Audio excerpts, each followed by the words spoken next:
Yeah, thanks. God's playing the drums. Get a job.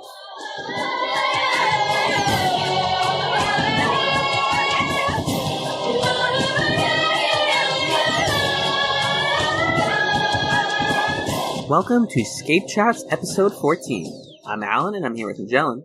This week we're going to be discussing season 2, episode 3 of Farscape, Taking the Stone, and season 2, episode 4, Crackers Don't Matter. First up is Taking the Stone, which was directed by Rowan Woods and written by Justin Monjo, originally airing March 31st, 2000. Magellan, I thought this episode was cray-cray.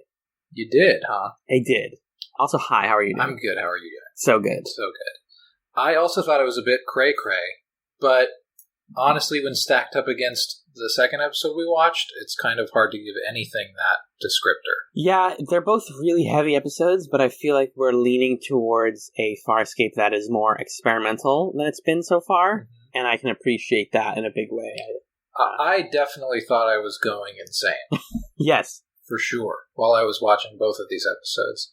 It's by far the trippiest double feature that we've done, I think. Oh, absolutely. You want to lead us through the plot of Taking the Stone a little bit? Because when I watched it, I was a little bit lost in exactly what the logic of the episode was, and so I asked you to watch it closely so that you could explain it to me. Which I did, and I think, just to start things off, a lot of the reason that this episode felt really weird is because Justin Monjo, who's directed some of the weirder episodes of the show, and Rowan Woods has directed some of them also. He sort of, the way I described it in my notes is that he writes episodes assuming that you are in it from the get-go and that you don't need any time to have something like laid out for you. Yeah. Which is a type of script writing that I really appreciate. The problem is that with a show that's so sci-fi heavy like this, when all of the characters feel like they're very confident and understanding of why they're doing things, and you don't, it creates this weird dissonance of like, why are we scared right now? You sort of like fall out of the episode, which happened at the beginning of Taking the Stone, but once I got it, I thought it was a pretty rewarding episode to watch. So, Chiana starts off the episode pretty sad. This is an episode about her, after all, so it's appropriate that they start around with her. And she's walking around really just in a lot of pain. And she goes and she's like, "Hey, Crichton, I have some stuff to talk about." And he immediately assumes the role of late 30s dad.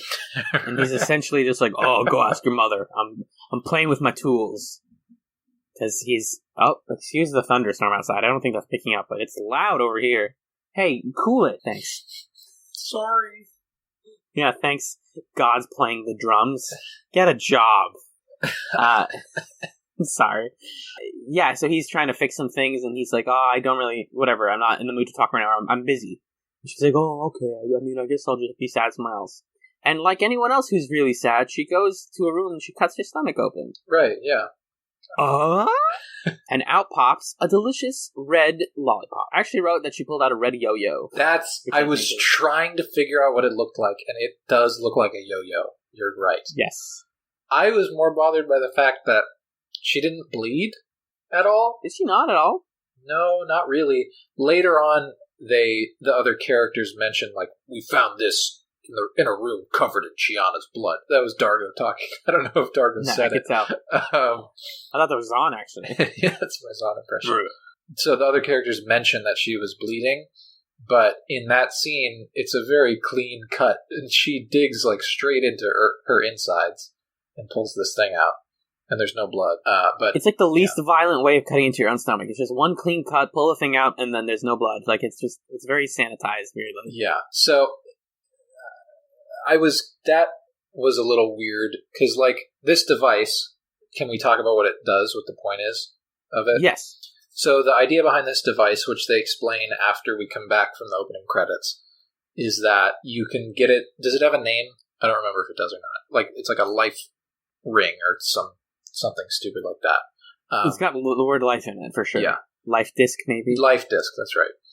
And so yeah, that's actually correct. The idea behind a life disc is that you can get one linked to another person, and when it turns off, you know that they died. The other person that you're connected to is dead. Right. Yes.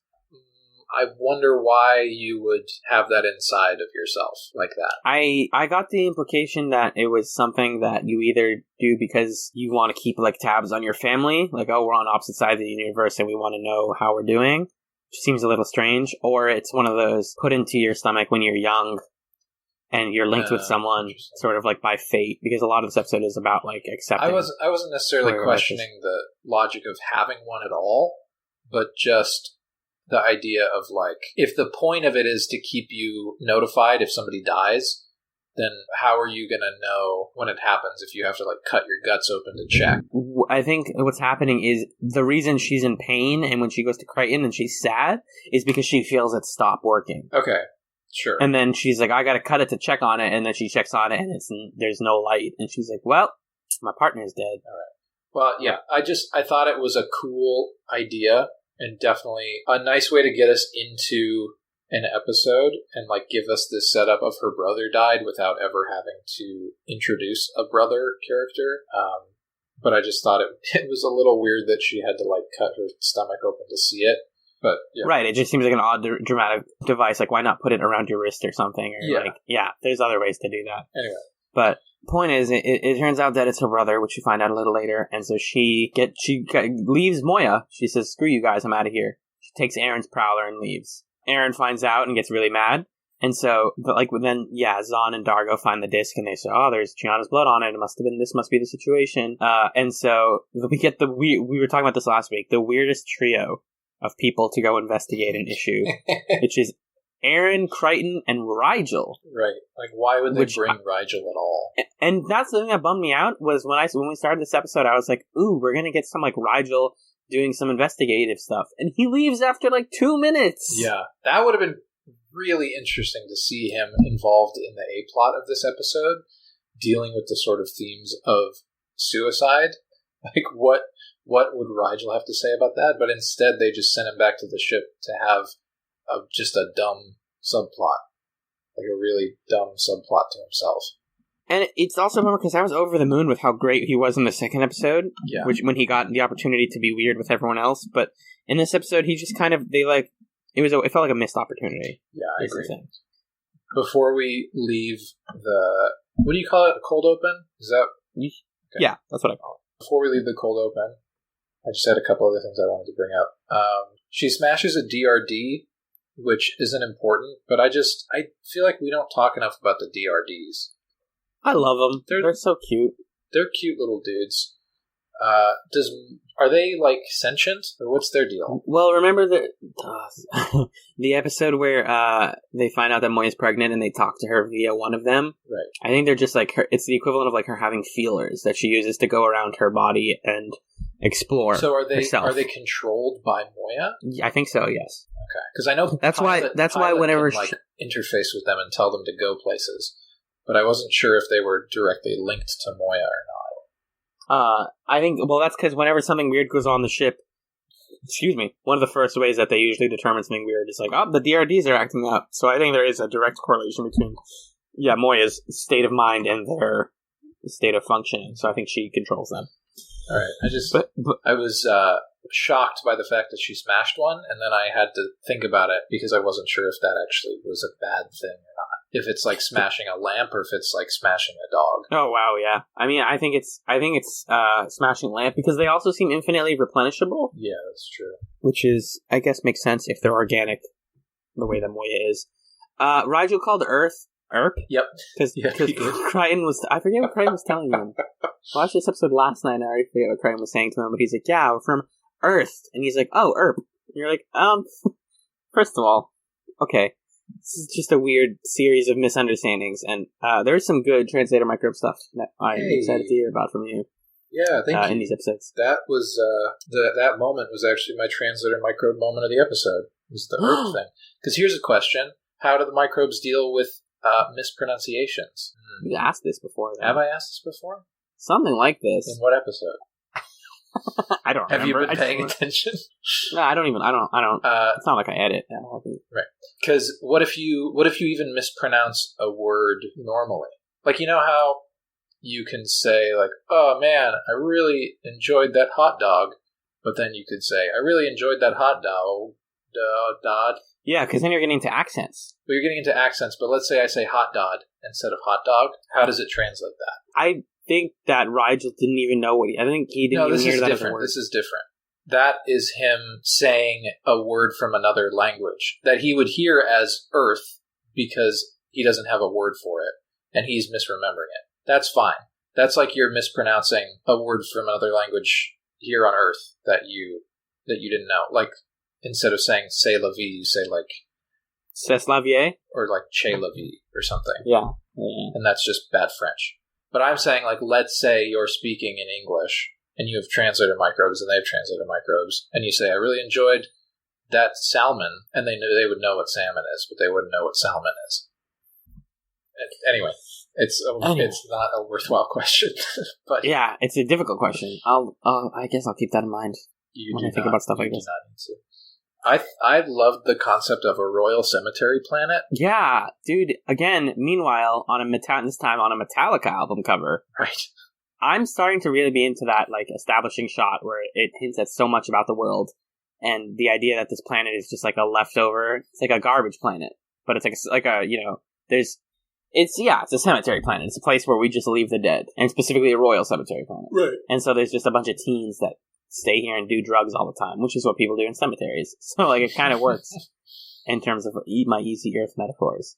Yeah. And so Rigel and Aaron and John land, and right away Rigel gets taken care of because he finds a stash of jewels. Just right there on the ground. Like, he doesn't even move. He just picks up something, and it opens up, and there's a treasure. And then his eyes go wide, and he goes, "Yatza." Right. Yahtzee. He says, I don't know why he says Yatza. That's just a weird line. I guess it's like, oh, Eureka in his language. Yeah, I don't know. Well, because Yutz is shit, right? Sure, correct. So I thought maybe it had to do with Yutz. I wasn't sure. Oh, maybe. Like, oh, shit. Like, yeah. But then this episode gets really weird from there. And Crichton and Aaron discover that Chiana has gone native and has interned herself with this joined a band. reggae cult. Essentially. And they've dyed her hair disgusting. Yep. Disgusting. It looks like they just matted it down with red paint and grease.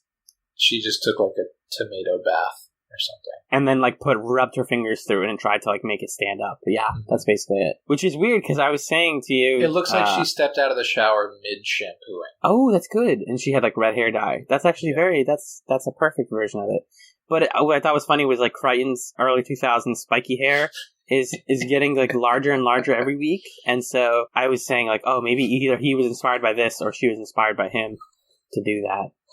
But with that, I harp on that a little bit. It's just, if you go back and watch old episodes again, or watch clips from old episodes, it's so weird, the evolution of John Crichton's hair. I don't know why. It just looks out of place here. Exactly. And it feels like it's like a 30-year-old with a 17-year-old's hairstyle. Yeah, because he's supposed to be clean-cut, all-American astronaut guy. Yes. And that kind of character just doesn't make sense having hair like that. Exactly. So this weird character goes to Chiana and finds out that she's part of this group that does some weird stuff. They do a lot of drugs, specifically space mushrooms. I'm trying to see what exactly happens first, if there's anything. They have her in that rig where it's the Sonic thing. 2 cartoon weights. And she's... Yeah, there's some Sonic stuff going on between them. It's like when Spider-Man 3... when he catches the symbiote in between those rods. Yep. Thanks. I saw that movie. Or the Amazing Spider-Man 2 when he catches Electro between the whole power plant and then it resonates and it makes a cool dubstep noise. Right, or that one Spider-Man video game I had on the PC where you're fighting Carnage and you do sound stuff too. So my eyes rolled into the back of my head during that little. So I'm coming back. It's basically just a series of Chiana's doing weird stuff. So here it looks like she's being tortured, but they find out that she willingly chose to try and stay in this sonic disturbance machine for as long as possible, and she was doing really well. Mm-hmm. And she's like, yeah, and they have all these other weird things. Nobody stayed in there for over 20 microts, blah, blah, blah. The word microts, I'm hating it more and more every time they say it.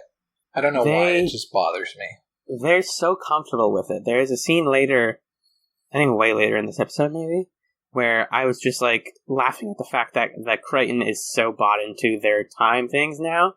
I'll get to the line as I continue continue going along. But yeah, I love that stuff. It's just that this scene was a great juxtaposition of the 2 words that have the biggest effect on me, the two Farscape slang words. The one that I hate the most, which is Microts, and the one that I like the most, which is Frel. Yeah. I really enjoy Frel. And the way they use it. They'll sometimes use it exactly the way you would use fuck, which is they mumble it, they scream it, they use it with what the. Mm-hmm. Yeah, they mix it up a lot, which I appreciate. Yeah. Before we get to the main thing of this episode, I also want to just say that they meet the main kind of guy of this group, and his name is, well, here's the thing. What is it? It doesn't matter. It just doesn't matter. So, I don't know if he was ever named. He probably was. There was a lot of names in this episode. The thing is, there's also a lot of mumbling, so... Oh, I think his name's Neri. Nope, that's a dead guy. Oh, that's her brother, actually. That's Chiana's brother, yeah. Neri. Whatever, the main guy, who's like kind of the villain of this episode, is introduced, and he's like, oh, you guys gotta let her do the stuff with the thing. He's very Australian, and he looks like Crichton, who played Lindsay on the television show Angel. So put that image in your head, and then try and rewind and see that. I'll pause. Yeah, so I was saying that the main guy kind of looks like Lindsay from Angel, except with shorter hair, and all of them are orange too. Yeah, well, in the sense that he's just kind of like a shitty tan guy. Exactly, with really pretty eyes. Exactly. God, I love Crichton Kane. He's a great actor. Good man. And okay, so then he introduces the sort of main plot device of this episode, which is the titular taking the stone, right? Which is a ritual that these people do for, I guess, religious reasons, but also just spiritual, so, it makes us... Yeah, this is the part that was confusing for me. I didn't understand the logic behind taking the stone, because I guess I wasn't paying attention when they first explained it, so I thought that there was like a stone or something, and there was like a reason that they wanted to get to the bottom of that thing, that chasm. Oh, I see. And I thought that there was maybe some sort of this thing happened every once in a while for a certain reason, and then they also talk about the gathering. Is that, they mentioned a gathering or something like that? Yeah, the gathering is when they all do it together. That's the ceremony that surrounds it. Right. But then it seemed like they just kind of did it every day, too. Well, what's frustrating about this, and the reason that it's confusing to you, is because it's a thing that is a weird, at first it's like, oh, this is a weird spiritual thing that they choose to do, and that's fine, and whatever. And so when they're doing that, and John Crichton says, this is a bad thing, you shouldn't do it, it kind of makes John Crichton seem like an asshole. Right. Where he's like, don't do your spiritual practice, because it's terrible. We've talked about before, where he's kind of the very sort of Western, what's the word I'm looking for? He's just he's the white guy, and he's kind of like, hey, this is different than the way I do stuff, so it's gotta be wrong. Just because it might kill you doesn't mean that, he's just kind of immediately against it. He says, no one should do it, you're all bad. But as it unravels, we learn that it's not exactly a good thing to be doing. Essentially, taking the stone, for people who don't know or people who want explanation, is this ritual where you stand on these things called piers, which are just rocks overlooking a big cliff, like a spherical, cylindrical pit. And everyone does this thing where they raise their hands up above their head and they go, oh, or something. And they it's a cool pose that they all take. It looks very cat-like. And one person at a time, or several people, jumps off the cliff. And so it's supposed to be like a ritual suicide thing. But that's what I thought it was at first, is it was ritual suicide. Yes. So I want to understand this part exactly. The way I kind of got it was, if the person's like, I'm going to take the stone, I'm ready for it, I'm 100% into it, they jump off and they die. And so it's just, well, I did it. I sacrificed myself to the spirit of death or something. If they either don't want to, or if they, every once in a while, it just kind of happens based on, luck, then sometimes all of the chanting that's happening, this is some weird sci-fi stuff, forms a sonic resonance called a sonic net, which is a sound that's so, resonant that right before they hit the ground, it forms a bounce, which slows their fall, and then they can hit the ground without dying. And so that's what's happening. But what I never understood was when the sonic net happens, or whether or not it's voluntary or involuntary. I think the implication is that it happens occasionally, and this is supposed to be a daredevil thing where you're supposed to have faith that it's going to work, and sometimes it doesn't. Because that's how the ending makes sense to me. Right. So that is how I more or less got it. I am reading the page on the Farscape Encyclopedia Project about the Taking the Stone ceremony, and I think that that's right. Basically, there's a sonic net that you can activate with your sonic stuff, however that works, if you choose to do so. or you can choose to not activate it and die instead. But it's also possible that you can do the net thing wrong and die, which I think is all basically what you just said, right? And pretty much all of those things happen. They show a couple of people with the net, then they show someone dying, and then that's like, all right, we've now established that everything can happen. So now Chiana wants to do it. And they're like, wait, no. And then they're like, okay, we'll think about it. And she kind of leaves and talks to them for a while. Mm-hmm. And at one point they meet like a pregnant girl who has like a weird like spherical glass orb for a stomach. Yeah, she's carrying Mysterio's baby. Is Mysterio is that Chiana's brother? Or? No, Mysterio. Oh, is that the main guy? No, he's a Spider-Man villain with a fishbowl head. Okay. I thought yeah.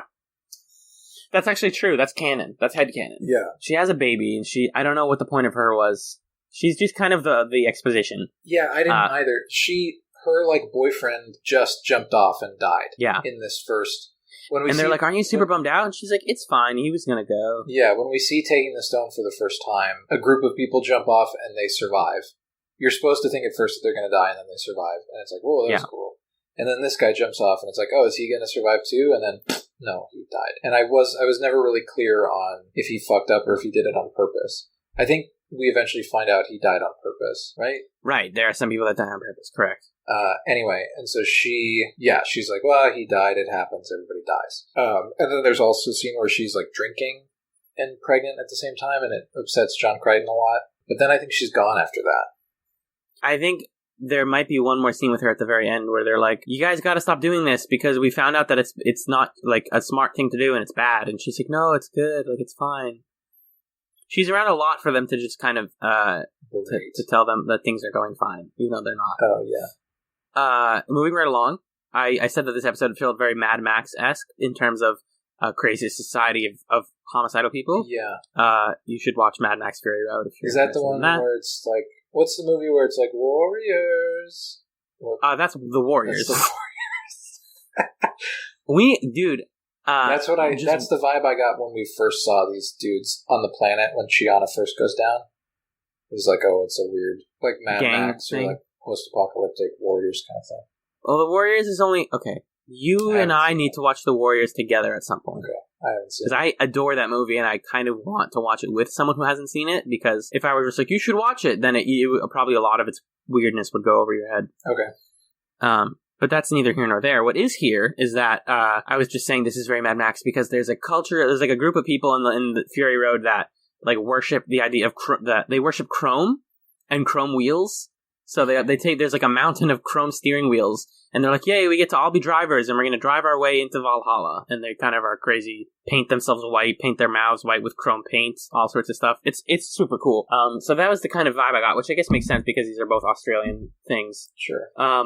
And then we start to get the hint that this society may not be entirely mentally there. And we find out through Aaron and John's investigating that there's like radiation on the planet. Yeah. Yes, I got this right. I know. I paid attention to this scene. There's radiation on the planet, which I believe Zahn tells them. And they're like, uh-oh. We also learned, by the way, that everybody here dies at 22, which is a Logan's Run thing, I guess. Well, they don't die. They start, like, dying. Yes. Nobody lives far beyond that. Yeah. Is the point. They get all scabby and gross. Right, and we see someone who got a little old, and they constantly talk about John Crichton being the old guy, old man. Yeah, and they call Aaron's son ancient, I think. Which is, yeah. It's a lot of insulting Aaron's son in these two episodes. No, not cool. There was just once Crichton realized that, and then he was talking to someone who was all crazy, he had a really great line delivery, which I can't do full justice, but I'm just going to attempt. Nobody here has a clue! That's as Crichton as it gets. It's just him being angry that people are different. Right. And then he meets the main guy, and he's like, why are you making Chiana jump? And the guy's like, I'm not telling you anything unless you take these crazy drugs. And so we get the weirdest part of this whole episode, which is that Crichton's like, okay, sounds good. Let me take these crazy mushroom drugs. Which he does, excuse me again. And he trips out, but not before the guy tells him, I'm making him jump because I don't want to jump. I'm making Chiana jump because I don't want to. So she's taken my spot, which is bad. But that doesn't make sense to me. So some people are required to jump? I guess. Okay. They're like, I don't have a good answer for it. But all we need to know from that is that he's like, oh, I was supposed to, but no, now I'm going to make Chiana do it. She wasn't supposed to, but I want to make her do it. And so then we get a couple scenes of Crichton tripping the hell out. Nothing super weird here in terms of that. I think he uses a syringe as an antidote at one point, which I said here, I'm positive I'm the only person in the world to notice that the syringe Crichton uses here is the same syringe from the Peacekeeper base, the Gammak base. I noticed that too. Oh, well, then we're best friends. He's got those little jelly beans. Yes, same exact syringe. Solid prop use right there. And then we get a really touching, one of the best scenes in the episode, where Aaron Sun and Crichton are talking about Chiana. Mm-hmm. And he's all like, she's gonna kill herself. And she's like, Crichton.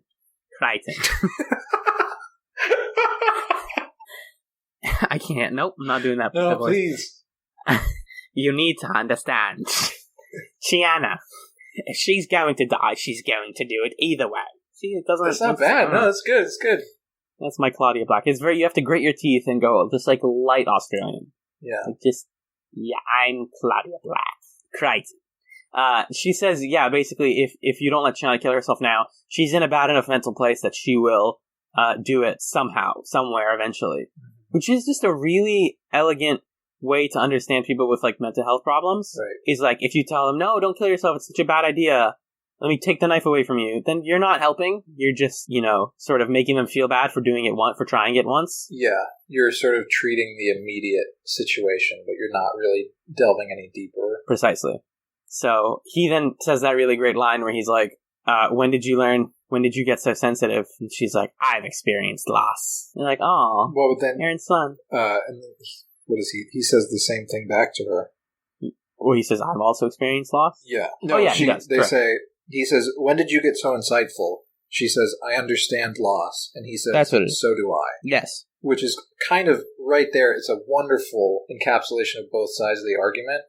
Because really, he's not being unreasonable. He just feels completely powerless in this situation. And he's being motivated by a desire to keep people that he cares about alive. And he just doesn't know what to do. And he can't sit back and be calm about it the way that Aaron can. He wants to be able to take some kind of definitive action to further his goal, which is to keep Chiana alive. And that is wonderful because I think a lot of people feel that way in their lives, where they just want to sort of take control of the situation and do something where they can demonstrably see that they're helping or they're improving things. And really the secret is that you have to kind of step back and let it go. And accept that you don't have control. Right. Which he does by the end of the episode. And that right there is sort of the theme of this episode that became the meat to grab onto for the rest of it, is in order to gain control over something that you feel, like if the world feels like it's screwing you over, the way to take control is to let go. Right. Which is why the concept of taking the stone, I think, works for Chiana. I don't know if it works for these people who are just really plagued by radiation. So yeah, Zahn says, oh, there's a lot of radiation here. Crichton says, but wait, if there's not even enough to kill someone. He has that great line where he's like, is that a lot? Like, like Zahn's like, oh, it's like 137. I love that because he doesn't know how their metrics work. Yeah, and he's like, is that a lot? And then Aaron's like, it's not a lot. And he's like, oh, okay. But she's like, yeah, the pit amplifies radiation, so that's why all these people are suicidal and crazy and they want to go into the pit, because radiation. But for Chiana, I think there's that, and it's also the fact that she experienced a severe moment of trauma, losing her brother, losing one of the attachments she had to her old life, and also feeling like she has nothing on Moya for her, because at this point she doesn't have any romantic attachments, she doesn't feel particularly connected to anyone, and so she's kind of just getting further and further from her old life, as it's also, those people are dying and her new friends don't even feel like friends anymore. Like she has that line with Crichton where she's like, there's nothing for me there. Why do I keep going with you guys on these adventures? Like, I don't have any reason to just keep going with us. Yeah. I'm just here to exist, basically. And I don't want to live like that, which is kind of where her desire to end her life comes from. But what is really triumphant about the back half of the episode is, also, do I have any interesting notes on the way there? Oh, yeah, so at this point, we get a quick cut back to the B-plot, where Rigel has brought these treasures onto Moya. Yeah. And they all just start falling, and he's like, yes, I'm the king, I'm the best. And then they all just start falling off of the thing that he hung them up on. Hangers. He's like, oh no, they're cursed, because they fall off. And not because I bought bad hangers from IKEA. Damn it. And Dargo's like, you're crazy. And then he kind of gets a really brief, like, Frodo Baggins moment of like, no, these are great. These are good treasures. What are you talking about? Get away. Yeah, But that doesn't get developed at all. The whole Rigel plot was just dumb. Because, I don't know, there was just nothing to it. There were a couple lines that I was amused by. The first time that we see the plot, and he's back on the ship, and Dargo's like, why are you on this ship? We, like, lost John and Aaron, and you were down there. Why are you back? That was a fun part. Where did they go? And my favorite line delivery of the episode is Rigel goes, down, underground. They went looking for Chiana. That's how he says it. But he's back with his fucking treasure, and he finds a creepy mask in there. And then there's a worm underneath it, and he says, bonus! And then he eats the worm.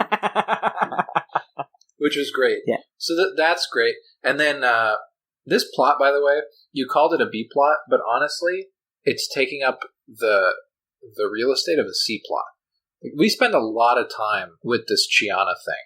I would say, like, the equivalent of another episode doing an A and a B plot, really. Yeah. Which I think is great, because it makes it feel really purposeful and methodical, and it lends a lot of time to a pretty important concept for this show. Because here's the thing, right? We talk about this show being about finding home and that sort of thing. That's one of the driving forces for these characters, is finding a place to return to. Right. And we see one of the characters definitively getting the sign that, like, oh, it turns out I can't go home. Like, my family is dead. And I've lost another piece of my home, and I don't feel like this new home is mine yet. Right. And there's no sense of closure whatsoever either. It's a heartbreaking... Like, imagine, you have a sister. I do. Imagine if the way that you found out she was dead is, like, your watch used to light up, but now it doesn't light up anymore. And you haven't seen her or spoken to her in probably years. In cycles. You know? It's Arns and Arns have gone by. So it's a really important episode for Farscape and for the central theme of home, because it's like, hey, yeah, this is what these characters are looking for, but what if one of them finds out in the middle of their journey that they can't go back? What does that look like? Do they lose purpose? And it's great to see that they don't. They find purpose in other things. But yeah, so anyway, so this Rigel plot is really taking a heavy backseat to that plot. To the point, it's like 3 minutes of the whole episode. It's nothing. Like, when we come back to it again, and he's hanging out with Zahn, that lasts maybe 50 seconds. Yes, of the two of them interacting, and she's doing a cool chant, and he's like, "Get out of here! Stop chanting! I don't want you." I like that scene a lot. That was super fun, but it was also like lightning quick. Yes. But the thing that I just want to cover the whole Rigel plot right now, so just get it out of the way. The thing that I wasn't crazy about is there was no reason why that stuff was happening, and Rigel didn't learn a lesson either. Yeah, because the lesson theoretically that he should be learning is, like, he stole from the dead, and that's disrespectful. You shouldn't steal from the dead. It's a morally bad thing to do. But what happened was he stole from the dead, and then it was haunted, and he's like, oh, this shit's haunted. I don't want haunted shit. I'm putting that back. And he puts it back. Right, he puts it back. And I thought maybe, like, Zahn was going to be doing it, but then Rigel assumed Zahn was doing it, so it's like, okay, they're not going to do that. So then nobody's trying to teach him anything either. It's taking up space, and it's not doing anything, really. It almost felt like they needed to use those characters this week. Exactly. Yeah. And they're like, well, let's just... Rigel found a way... Like, you can like, hear the script meeting, where they're like, we need Rigel to do something. He's on the planet. It's a graveyard planet. Royal graveyard. Finds, like, jewels, because he likes money and power and stuff. Exactly. But it's haunted, and they're like, how do we get rid of that? And he's like, we have, like, 43 minutes of the episode occupied out of 45. He puts it back. He learns his lesson. All right, cool. Let's have lunch. Who brought the Vegemite? Yeah. But yeah, the A plot. What's cool about the A plot is, like you were saying, it lingers and it kind of hangs because it is a plot that could be summarized as Chiana wants to jump, and then she does, but everything's fine. Like, you could do that in 2 seconds. Yeah. but because they drag it out, because they really dig deep into the culture of these people, that's also why it feels a little confusing, is because a lot of it isn't spent, dedicated to Chiana herself. Like, they spend a lot of time talking to other people from this clan and just hanging out on the planet and learning about each other. It's a lot of Aaron and John investigating. Mm-hmm. So we don't get a lot of actual, like, Chiana talking until the very end. But I feel like the last scene with her and John makes up for so much of this episode. Talk about it. Which is the scene where she jumps. Yeah. Because he says, they have a sort of nice one-on-one talk where she's like, I don't have anything for me. And he's like, you know, we can work on that. We can talk about this. We can use communication and sort of become better friends and be a better group of people for you. Mm-hmm. And we can, you know, be a new family for you. She's like, that's understandable. I get that. But, like, I still need to jump. And he's like, wait, what? And then she jumps. Yeah. And that was the moment where I realized that this episode was not about her wanting to die, but it was about her wanting to live. Yeah, exactly. She needed to put herself into a situation where she could see it. She could choose to live. Yeah. She couldn't have them rescue her and be like, all right, we got you away from trying to kill yourself. Good job. You're better now. She needed to have everything boil down to, do I want to bounce off the force field, yes or no? Right. Because if in that moment your answer is no, and you're Chiana, like, then what's the point of continuing on, really? If you've got nothing else going on, then yeah. Right. And she lives. It's a beautiful moment. John gets a little overexcited. He does. They kind of ruin it with a Breakfast Club freeze frame. Yes, absolutely. He's like, you did it! And she's like, yeah! And she jumps in the air and freeze frames, and you're like, damn it. And then you think that would be the end of the episode, but it's not. No, it's not. We're going to go for a little bit longer. We're going to kind of drag it out a tad. I just wanted to say, the great thing about the resolution of this episode is that partway through this episode does the Farscape thing of like, oh, you wanted to solve this with actions? No, we're going to solve it with words. Where John knocks her out and then tries to carry her out of there physically, and then Aaron's son says, no, put her back. Don't do that. That doesn't work. That's not how we solve problems. And then, like you were saying, you think that, okay, so then in this final scene, he's going to talk to her. And talk her off the ledge.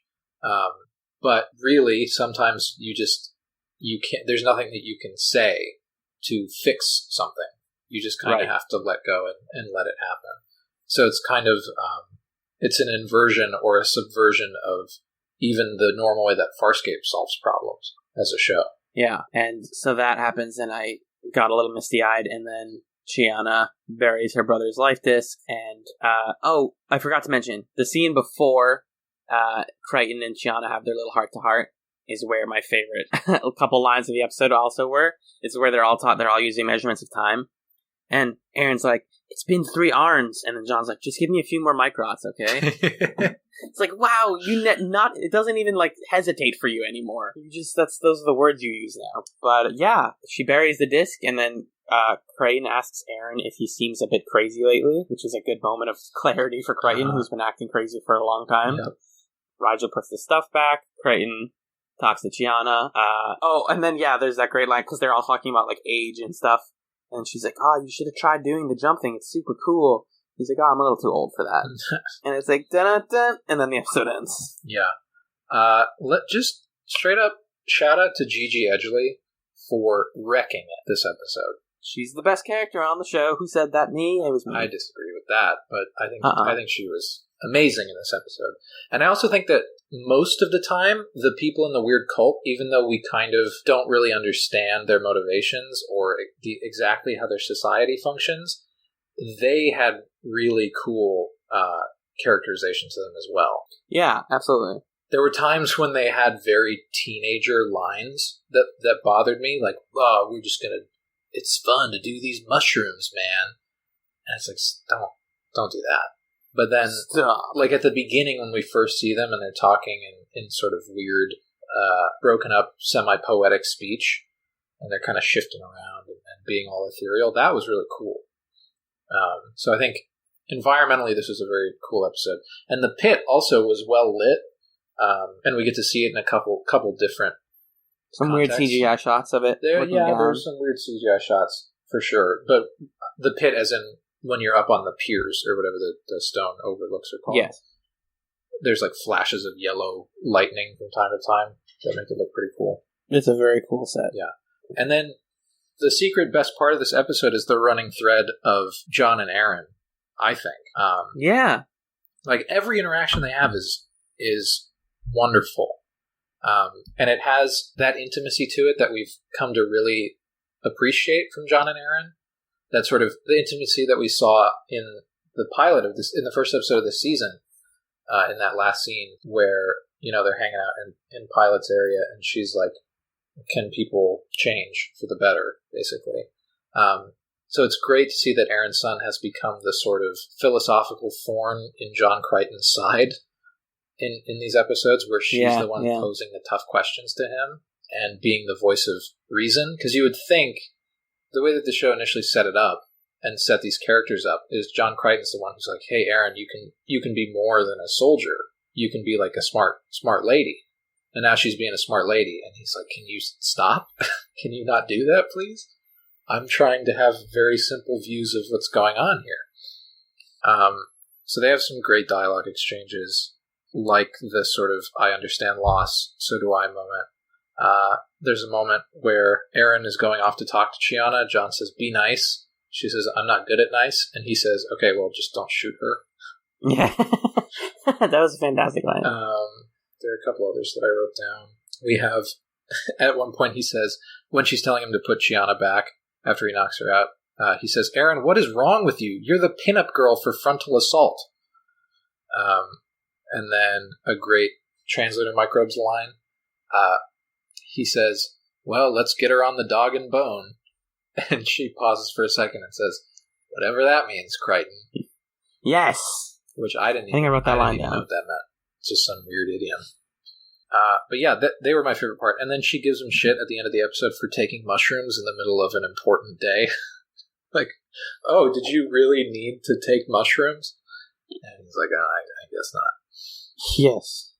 The whole him taking mushrooms thing was really, that just felt like hey, we want our main character to go crazy a little bit. Yeah, and to look in the camera a bit and have some fun. Which is my favorite version of Crichton. Crazy Crichton is the best, which we're going to get to. Right. Another slang word that I wanted to bring up, they kept saying drad, or like something's going to be the draddest. Yep. Which I did not like. Because that's just rad with a D on it. Yeah. What was, there's a version of that in like Buffy or something. I don't remember. Where they change one word of something and they make it. Oh, well, they say like the way that something's giving you the willies, but it's not that. It's something like that. Let's just rewatch all of Buffy so we can remember. Yeah, let's do it. Be right back. Crap, now it's really bothering me. What did they say? It's like the scary... The Wiggies? The Wiggies. Yeah, I watched that The show. Wiggins. No, not the Wiggins. Is it not the Wiggins? No. Wait, I'm Wiggin or something? I don't remember. Teens. I don't get teens these days. Wiggins. John, can you do that? Can you do that in one tab and in another tab give me the background information for this episode? I sure can, man. Courtesy of the Farscape Encyclopedia Project. Game recognized game! Chia. So, this episode, Taking the Stone, has a little bit of background information to it. You could say that the original plan was for the pregnant woman to have her baby attached to the side of her neck, but that was changed to a see-through stomach. So, that's cool. Just I think that could have been cool. Gigi Edgley was comfortable on a trapeze, or on the trapeze. So I'm comfortable on a trapeze. All right. Rockness O'Bannon had the idea for the cemetery planet when he saw a cemetery on a hill. In Australia. In Australia, that's right. Neri was going to be Chiana's sister, but Gigi Edgley asked that it be changed to a brother, which I think that makes more sense for her character. Chiana just seems like the kind of character who'd have a brother. Totally. And that she'd be very attached to her brother. Yeah. That's all just her performance. That's coming from. Because we never see this brother. Exactly. We were going to, though. Right. We were going to. They just didn't have enough time. They wanted to work more of the brother stuff into what eventually became Peacekeeper Wars, but they just didn't have the time to do it. So I think this is all we ever really hear about him, is this episode. Correct. Sci-Fi Channel was letting Farscape deal with some more adult themes in this season, so that's why we're getting the sort of suicide and drug stuff in this episode. Rowan Woods felt that there were some missed opportunities in this episode. Let's see. Apparently he thought that this episode didn't quite work. I guess. At certain points. Okay. He doesn't give any specifics. Yeah. That's one of those that happens. It's a weird episode. The youths had to wear more clothing than initially planned because they had to hide the safety harnesses for the jumping. That's hilarious. Because they kind of would have made more sense that they were, like, scantily clad, wacky people. And then, in one of the deleted scenes for this episode, Crichton looks directly into the camera by accident. So that's why they deleted it. Oh, whoops. Yep, there you know. There you know. There you There you know. Oh, my God. How do you know? That is my new favorite catchphrase. And a good episode. Yeah, I dug it. An interesting one, for sure. Do you want to talk about the next one? Oh, whoa. Where are we? Magellan, you're here? Oh, Alan, whoa, hey. This is great. Where are we? Everything's it's got rockets on it, and it's really tall and shiny. Is this the Moyabag? It must be. That's the only logical explanation.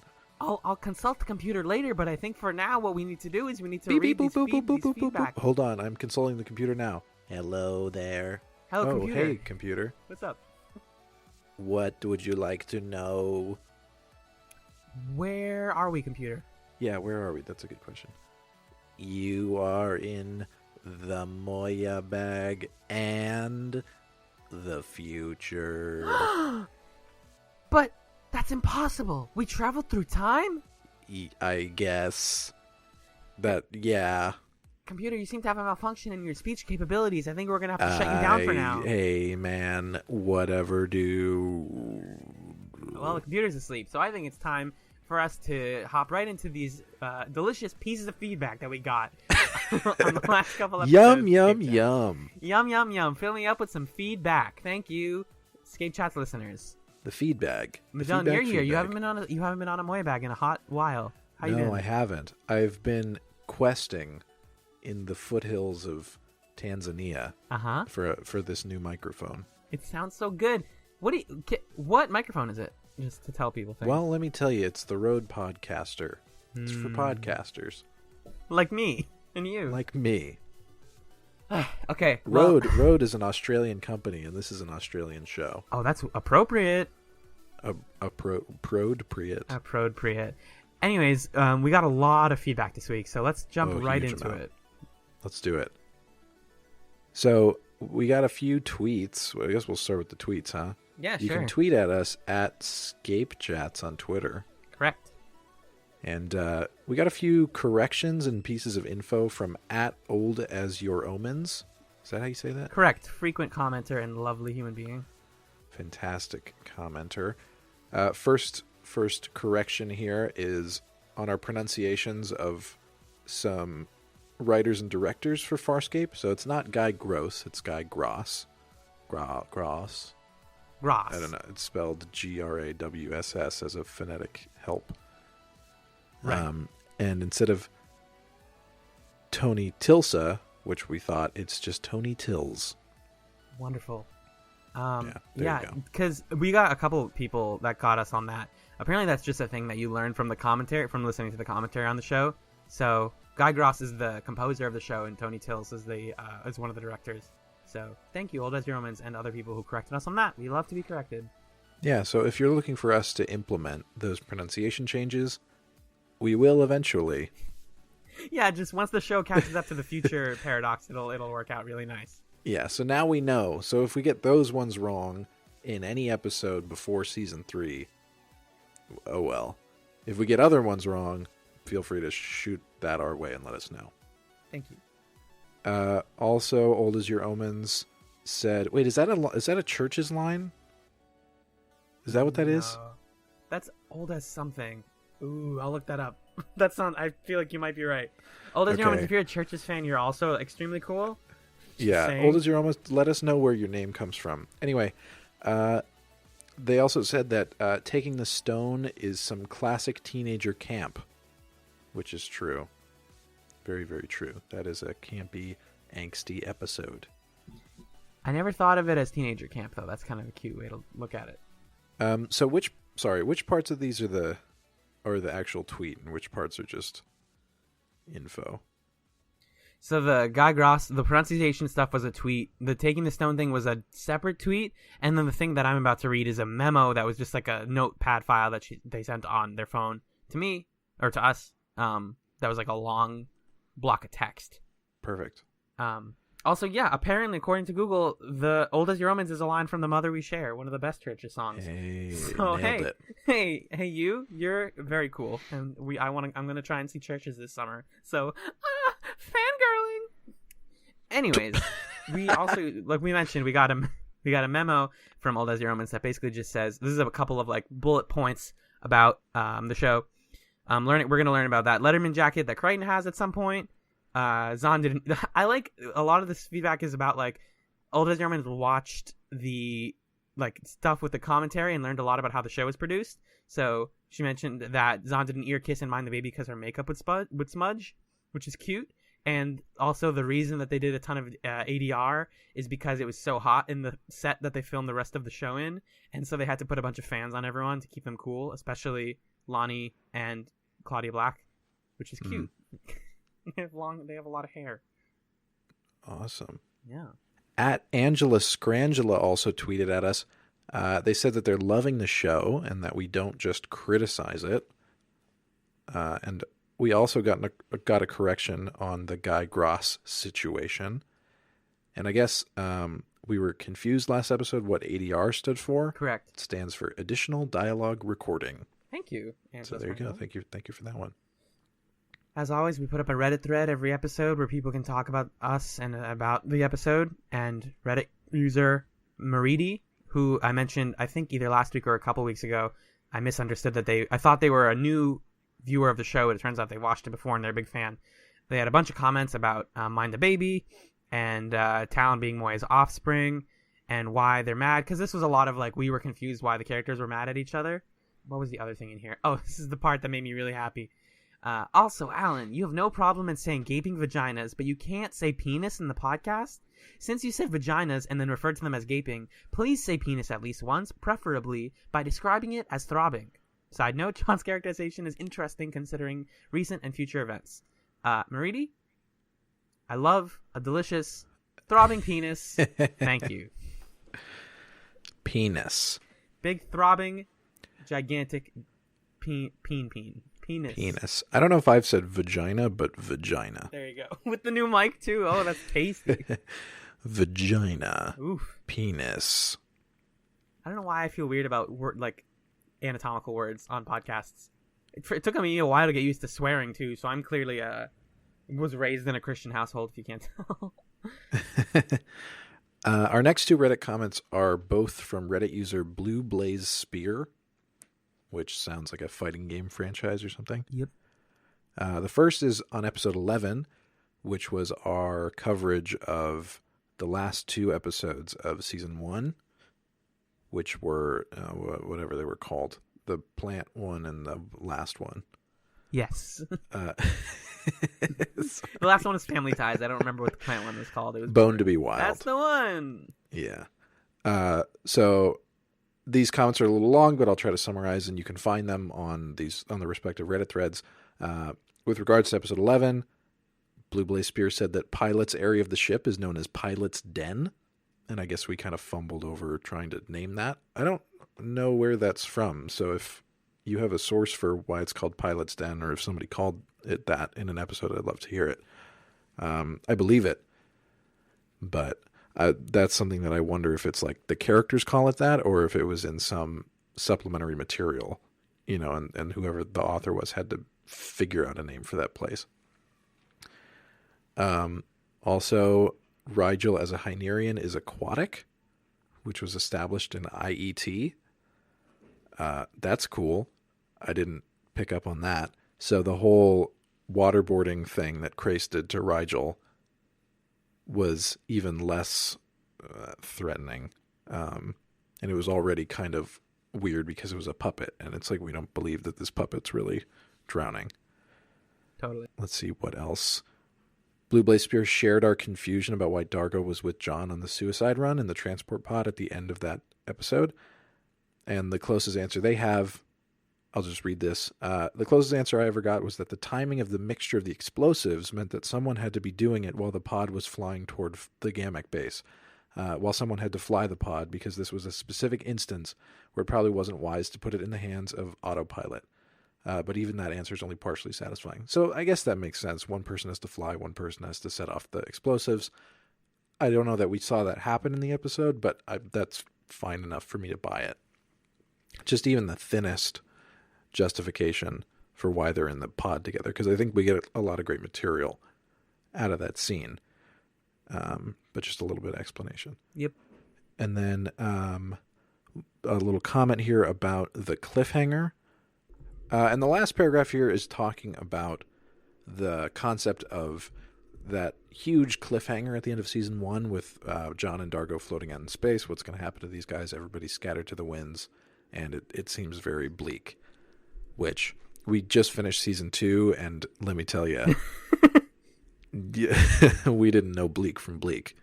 But the comment here is Blue Blaze Spear. Apparently, from what I'm getting, you watched this live as the episodes were coming out, and so seeing it on TV, that cliffhanger was even more excruciating because you didn't have the benefit of knowing that there were 3 more seasons and that you could just start the next one. And then there's a question here asking if we addressed the near debacle known as the episode Union. And then as far as waiting for a cliffhanger resolution, that was nearly a serious insult to injury. Good times. So we do talk about that is referring to the season 2 premiere that could have happened that was kind of adapted into an episode later on in the season. I can't remember if it was still called that or if it was called something else. But we do end up talking about that between our discussion of the season 2 pilot as well as our discussion of that episode, which is somewhere in the like episode 8 range, maybe. Yeah. So it gets covered as it becomes relevant to our episode discussions. I'm trying to find I don't want to say something and then get corrected again, but people know what reunion is. It's a thing that a lot of people... But anyways, Blue Blaze Spear is catching up to the show. So that was their comments about episode 11, and this is their comments on episode 13, on the episode 13 thread, talking about how Mind the Baby felt like they missed an episode because Aaron and Crace are making a deal. She scoops up John and Dargo and drops them at the base. Crace and Aaron are working together, and how weird that was, and how we were when we did talk about regarding Union, because we talked about that in episode 13, which was last week. How that seemed really weird. They said we original viewers were left with this huge cliffhanger, and there were suddenly whispers that the next season wouldn't even address the stuff that left us hanging, and the fandom collectively lost our dren, which is cute. And so the Farscape creators were like, "Oh, people are so mad, we're gonna just throw an episode in there," which I guess that's Dream Little Dream is what that episode was going to be, right? Because that was how the second season was supposed to start, which is interesting because I remember Dream Little Dream being a interesting episode for sure. The convenience of Zahn's cloaking ability is mentioned again later. And it's not that she can turn invisible, but that she can kind of like active camo Metal Gear Solid 4 into trees and shrubs, but it's not always a thing that she has access to. In the US, during the initial run, the sex scene from Human Reaction was shortened, which is weird because that sex scene is going to become very important later. With Vetus Mortis, Magellan, they agreed with you about this because they didn't like it very much, and they thought it was a skip it episode. Old Nalam, who was a character from I forget who, because it's been a while since I've listened to these episodes, is played by Melissa Jaffer, an actor whose name should seem familiar to us who have seen through season 4. And then so that sounds familiar, but we haven't watched season 4 yet. So small note about how the then Sci-Fi Channel gave Farscape autonomy. You've mentioned seeing through season 2 in real time. I wonder if you've noticed results of that. This might be a little spoilerish, but at the end of season 3, the Sci-Fi Channel started flexing its muscles again and supplying the creators of Farscape with network notes, and there are parts in season 4 where it shows. Which, very interesting. And then they're just excited to hear us talk about Crackers Don't Matter because it's a very divisive episode, and they used to dislike it, and now it's one of their favorites. Oh, that's interesting. Ooh, okay. Yeah, so that's going to come up right after this. The point about the network notes. I'll be sure to keep an eye out for that. That's really fascinating because I do feel like we're in the future. the computer said so that we're in the future. Here in the future, we've seen the first 2 seasons, and we're about to start our recordings for season 3. So we're at a point where it seems like Farscape kind of has, it can run the table on almost anything it wants to do. And I guess it'll be interesting to see how that goes as season 3 goes on. In terms of Crackers Don't Matter, we also didn't like it that. I don't want to spoil the discussion too much, but I think our sense was that we were kind of underwhelmed. By the episode, just because it's so hyped up in everything that you read about Farscape. And I just listened to the discussion about that episode yesterday, so y'all are about to hear it. And it's we had a lot of problems with like specific stuff in it, but it overall was an interesting experiment episode. I don't think it's necessarily a skip, but I would not consider it one of the best episodes of the show. Sure, and we would love to hear what people think about what we have to say about Crackers Don't Matter. Yes, so yeah, please, as always, we'll talk about that at the end of this, but we have the red thread where you can always post, and you can email us at scapechatz@gmail.com and tweet at us at ScapeChatz, and we love all those feedbacks because they're all great, and we love you, and we want to know what you think about our nonsense. Real quickly, while we're talking about Crackers Don't Matter, before we read this last thing, I believe it's in that episode that I mentioned that Neri, Chiana's brother, isn't going to come back, or one of us mentions that. You don't need to correct us on that. We have watched later episodes, or that's actually from Taking the Stone. I'm sorry. So you just heard that. We know that Neri eventually shows up on the show briefly.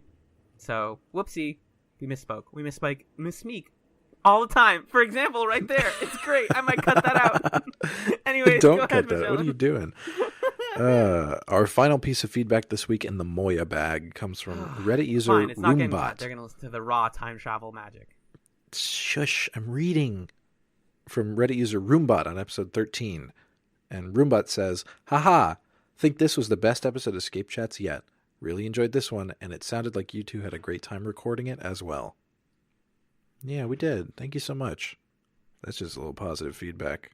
I like it when people are nice to us. Magellan, I feel a pull. I feel like I'm being pulled backwards. Oh, and I don't know what to do about it. Huh. I'm being taken back and back and back to the past. To the past that is August of 2015. Magellan, hold my hand. We're going back. Wait, I'm holding you. Oh, what's you up? two are going to the past now. Goodbye. Computer, please. I'm scared. Goodbye. Oh, no.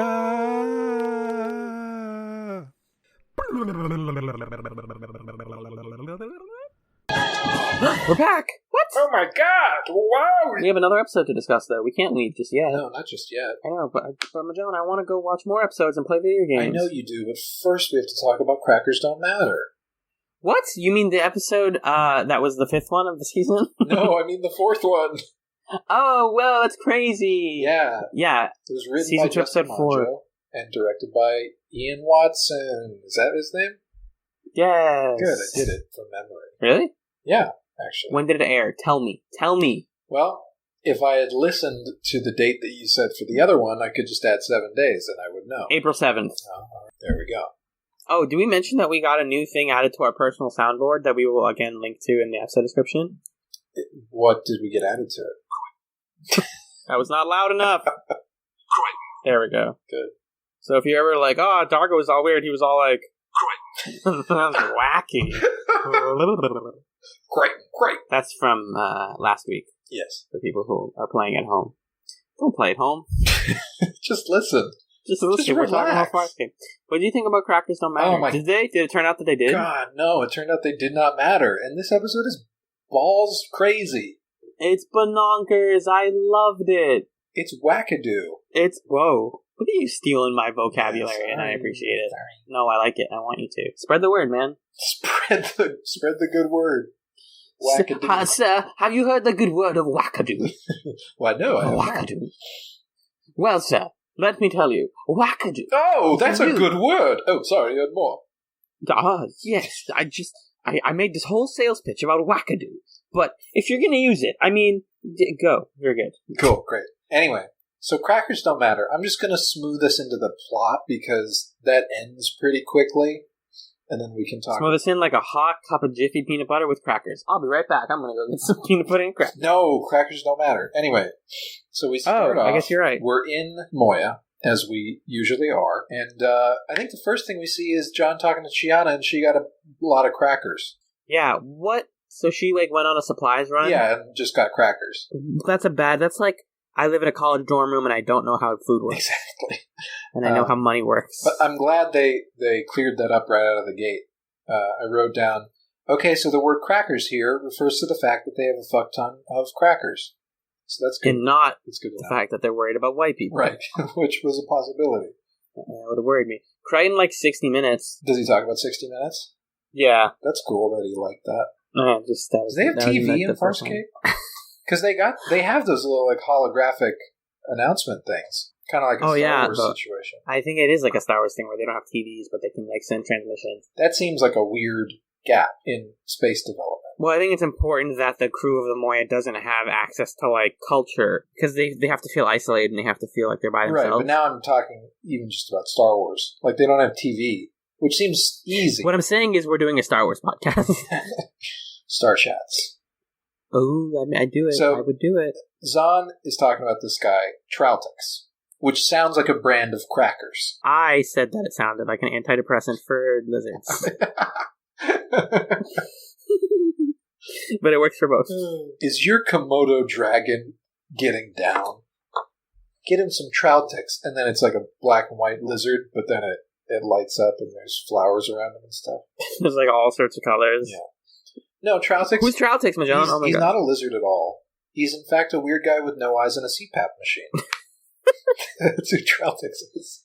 He has a curtain over his face, and it's like, just blow that out. Just blow that away. Why is it sitting over your eyes? Yeah, he's like if somebody took a sledgehammer to a Biff. Nice. He's just a weird looking alien dude. He's cool looking though. He is cool looking. I'm not disputing that. Relax, I'm sorry. And John Crichton's like, I don't trust this guy. Why'd we bring this guy on board? He's going to do evil stuff. And they're like, no, he's going to make our shit invisible. Which is a reasonable, like, yeah, someone would want that. Yeah, that's cool for us to have. That's pretty rad. And he does make their shit invisible. He turns the Farscape 1 into like a Wonder Woman situation. Which is very cool. Thank you. Is that a permanent thing? Does that like happen? I don't know, because I think the thing gets broken during the fight at the end. Oh, that's what's happening in the cold open when they're like, he's like, what? I don't get it. And they're looking at him like, are they seeing it as invisible, but he's not? Is that what happened in the cold open? What happened was it was like slowly turning invisible and it didn't reach the whole ship within the 10 seconds. And so it was everything behind him was invisible. That's why he was like, you gotta do it for 10 seconds, no more, no less, or whatever. Yeah, well, 10 seconds, any more than that, and it overheats and explodes. I see. Is what we're told. So this guy is like helping them turn stuff invisible, and he wants them to take him to his home planet for some reason, either as payment or there's stuff there that he needs, something like that. And that's the exchange. Right, correct. But we, as an audience, and John Crichton, we all know that he's going to be bad because he's a new alien. That was the only part of this episode that bothered me, is that he was a bad guy. Because it was like, yeah, of course. Well, I mean, this episode needed an antagonist. I know, but it didn't, like, everyone knew, even characters in the episode knew that he was going to do some wacky shit. And they didn't really take any precautions against that. The thing that bothered me about this episode is that they just kind of solved it by just, like, I didn't fully get why everything worked out in the end. Well, they solved it by being like, hey, wait a minute. Remember at the beginning when I said that the new guy would cause problems? And problems have been happening? Yeah, I was right. He's causing problems. Let's go fight him. Which is like, okay, fine. Luckily, plot is not a hugely important part of this episode at all. What is the important part of this episode? Well, the important part of this episode is that there's a lot of crackers being eaten, which is reinforced by the first scene that we get out of the titles, where John is talking to Pilot. He's just eating a nice cracker. They're having a conversation. I wrote down here that I was surprised that Pilot blinks, because I never thought about that. He does a lot of blinking in this episode. There's a lot of blinking and a lot of like pausing and not talking and blinking during that, which is that's great. puppetry, really, that they make him blink and you don't even think about it because it just seems so natural. Exactly. They're on the bridge at some point, and Troutix is like, yeah, my planet, it's only 1 solar day's travel beyond the 5 pulsars. Ugh. Thank you for the directions, sir. Appreciate that. Also, they don't have another word for day. Yeah, they have the second, hour, year, and I think that's it. And they don't have anything for day or, like, month. Right. Which would lead me to believe that that is not a standardized measurement. Oh, probably.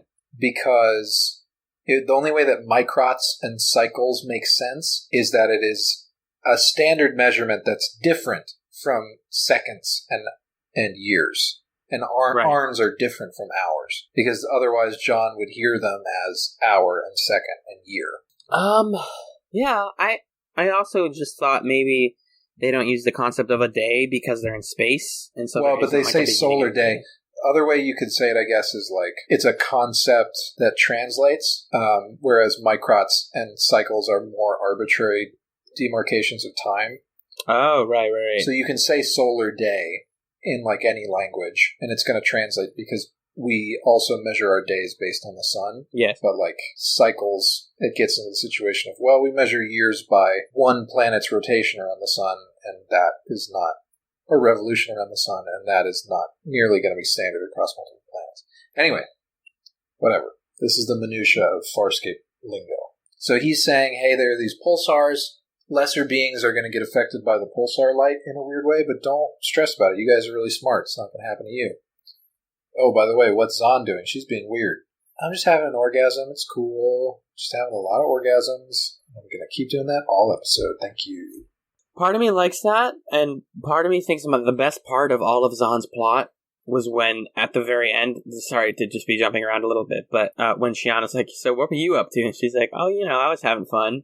And Chiana kind of looks at her like, nice. They have this kind of like broy eyebrow raise of like, I know what you were up to. You were getting swerved. Yeah, it was a little frustrating, but honestly, it was much less frustrating than in... what was the episode called? It's the goggles one, the cool goggles one. Until the Blood Runs Clear? Thank you. You're welcome. Thank you so much. Sorry for the event that's happening outside my window, by the way. It's fine. It's just a cavalcade of fun. Yeah, we were bothered by her orgasms until the Blood Runs Clear because it was just like they're taking her out of the episode. Meanwhile, Zahn blows up sexually. Right. But in this episode, it was kind of like, hey, everybody is doing something weird and crazy on different parts of the ship, and she also still interacted with the other characters. Yeah, she isn't just in a corner, like, just, So it's just, like, some of her scenes, she is having an orgasm while she's talking. Or, excuse me, a photogasm. We should call them photogasms. Because Virginia Hay doesn't think of them as sexual. Really? Which is in the background information. But I just wanted to throw that in now. I wrote down that this episode is hilarious, which seems early in the episode to call it that, honestly. Basically, overall plot. Because now we're getting into vignettes of all the characters acting weird. But the way you can sum it up, they start off, Troutix is there, he's like, this pulsar light's going to do some weird stuff.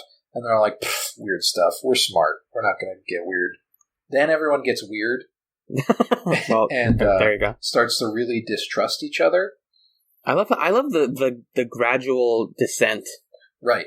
Because right at the beginning, there's some rationality to it, and you think, like, okay, maybe they're distrusting each other for legitimate reasons. John is upset that Troutix is on board. He doesn't trust him. That makes sense, right? Aaron's son is fiddling with this the hologram thing where Scorpius is sending out his wanted message. It makes sense that some people would be distrustful because she has received messages from Peacekeeper Command in that way in the past. I believe until the Blood Runs Clear. Yes, and so Chiana has good reason to believe. Scorpius is sending her a message. Yes.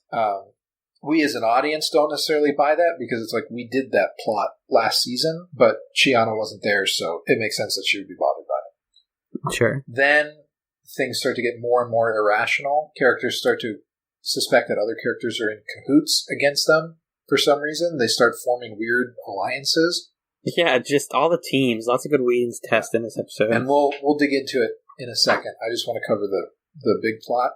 Everybody gets crazy, super crazy, Wackadoo, one might even say. One might say wackadoo. Then, towards the end of the episode, John Crichton is like, hey, I'm crazy, but it's Troutix's fault, guys. I beat you all up and trapped you in this room so I could tell you that it's Troutix's fault. They're like, fine, let's beat up Troutix. And then he does. And that's the episode.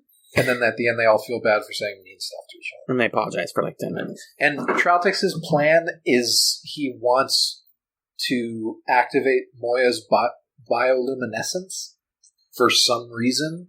I mean, he wants to do the opposite of what he said he would do. He wants to make them more noticeable. Well, he doesn't do it to make them more noticeable. He's like, oh, I'm going to light her up. Yeah, but there's never a reason why, really. Because he says... he wants to see? Is that what it is? No. The light gives them power, which is why the more light that he gets from Pilot and from Moya, the more people go crazy, because the light is directly tied into how crazy he's able to make everyone get. Okay. And so when he has like half of the ship's systems devoted to just making him glow and making the, like, as they say, making the walls glow, which is a cool line, the more power he has, which will eventually let him overtake this ship because he has full control over its systems and can make everybody that gets on it crazy and make them all leave. Because he keeps telling Pilot, like, yeah, you should probably get rid of them. They're like useless. He's like kind of whispering sweet nothings into Pilot's ear throughout this episode. Yeah. And he wants to get rid of them so that he can take the ship and that his entire, like he says at the end, the thousands of us, like me, are going to take every, what's the type of ship? Every Leviathan, and we're going to do this to all of them because we control. Okay, so just like light makes him more powerful. Correct. Okay, cool. Now, him talking to Pilot was like scary to me. Yes. That somebody could turn Pilot against the rest of the crew, because they're screwed if that happens. It's a scary idea that you can but what's also interesting is he isn't lying to Pilot at all. Right. He's just saying things that are like, yeah, I can reconcile that. Like, yeah, they're not helping, and also they're making things more difficult than easy. He just doesn't take into account the fact that Pilot presumably likes the crew, and so Pilot's like, wait a minute, they suck. I should get rid of them. They're the worst. Oh my god. And it's creepy. Yeah. So, why don't we just dig into it and popcorn style moments that you liked? Well, I like to spread butter on the first line, which is you said popcorn style. Yep. Well, there's a lot of weird ones. I really, really appreciated Ben Browder in this episode so much. Yeah. He runs the full spectrum. He does. I think my favorite series of lines from him, I don't have the exact lines written down, but it was the stuff about ice cream. Yep. That was... Where's my damn ice cream? If I could start pulling clips more easily, this would be an amazing episode to do it. And then Rigel's like, I know all the foods of the galaxy, and I've never heard of your Ibs cream. Ibs cream. Yeah, he's like, I need some ice. And then he's like mumbling to himself, like, Ripple, vanilla chocolate. Ben and Jerry.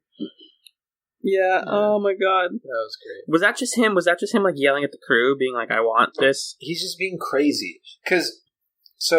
This episode is called Crackers Don't Matter, because there's a lot of food politics playing into this, which is, again, something that slowly develops, and we think it's going to be a big deal. It starts with Chiana's in the hold, eating crackers, and Dargo comes in, and he's like, you're eating too many crackers, girl. Bad person. Why are you eating so many crackers? Don't do that. Or is it Dargo who yells at her? I think it is. I think so. Somebody does. Somebody reprimands Chiana for possibly stealing crackers, and she claims that she's not. Then it gets to Rigel. He learns that Chiana is potentially eating too many crackers, so he goes down there. Who tells him? Someone, I think is it Rigel who tells him, or is it Aaron who tells him? I don't remember. Somebody tells him. Someone comes up to his cell, and he's like, I'm safe by myself. None of the light affects me. Screw you guys.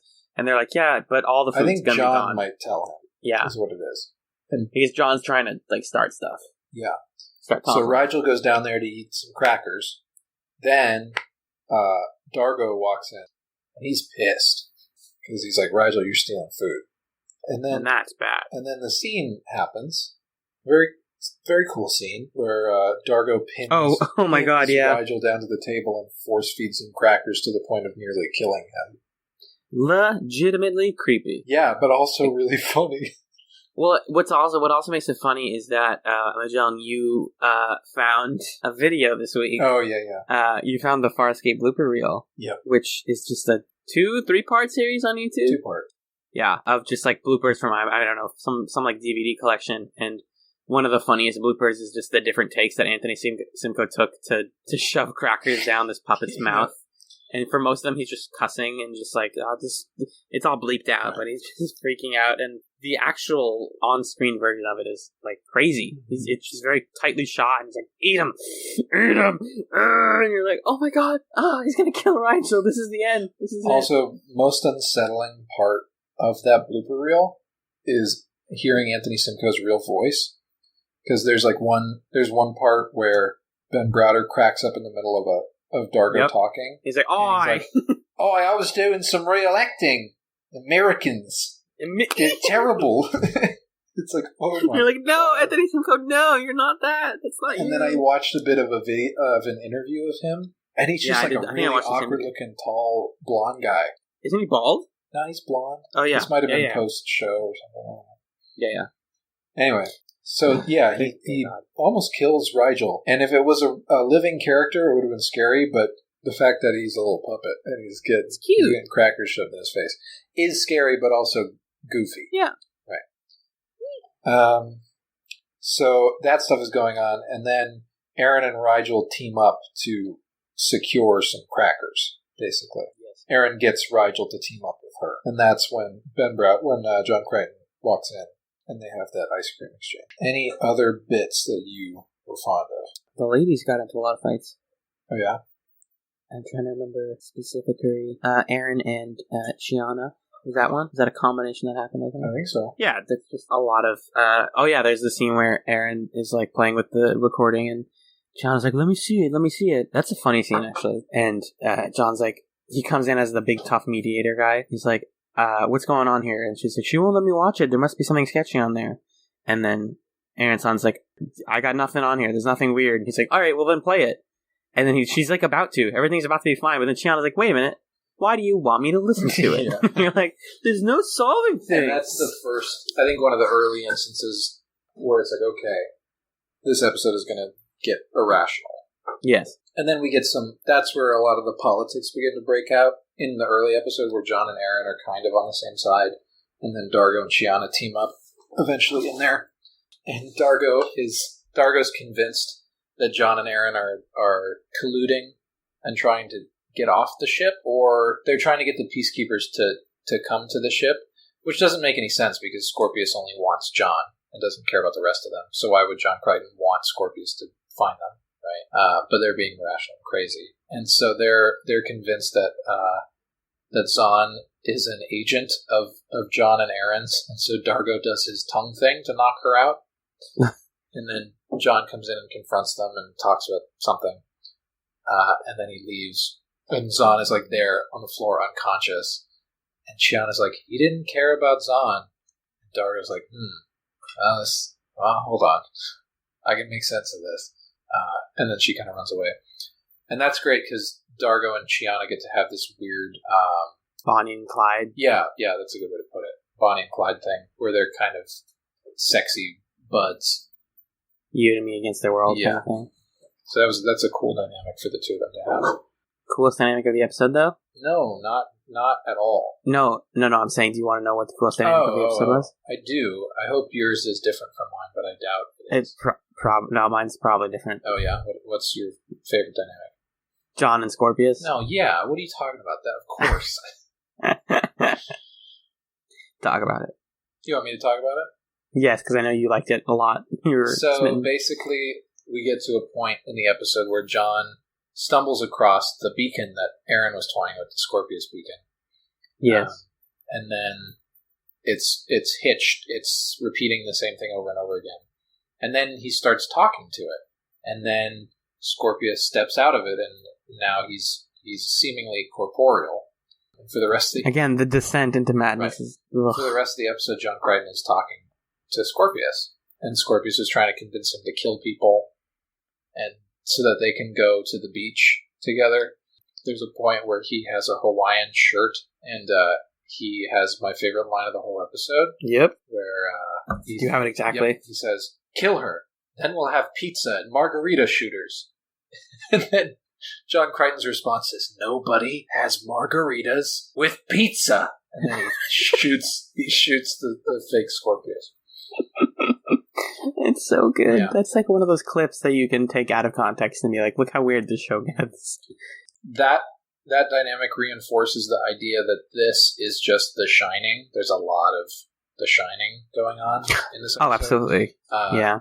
John Crichton specifically says, "Here's Johnny" at one point. Oh, yeah, that's a cool physical scene. Yeah, they really botched it, though, because they didn't show the shot of him poking his head in and saying, "Here's Johnny." Yeah, he says it, and then they show him. Yeah, the audio of him saying it is like him. He's in the background, and then it zooms in, and he's like just said it. It's timed terribly. Yeah, I thought like the sync fell off the episode or something. It's really weirdly edited. Like maybe they didn't get a good take of him doing it or something. I don't know, but it was just off. One like kind of questionable scene happens in the middle of this John Scorpius dynamic, though, and it is John's walking down the hall, and he runs into Chiana, and then the scene. He like tries to rape her pretty much. Oh, not pretty much. Absolutely. Absolutely, he tries to rape her. And the only thing that stops him is Scorpius being like, "No, we'll save her for later. She'll be a reward after we kill everyone else." That's not cool. Gross. And he's throwing out words like slut and whore and things like that.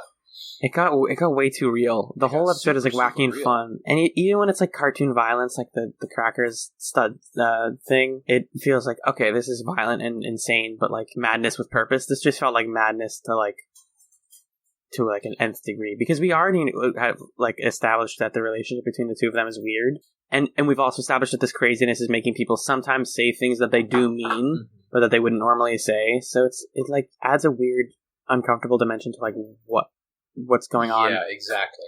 Because you have a weird imbalance of this thing creating that sort of like, oh no, we all drank truth potion, and now I'm going to tell you that you've got big hips. Whoopsie.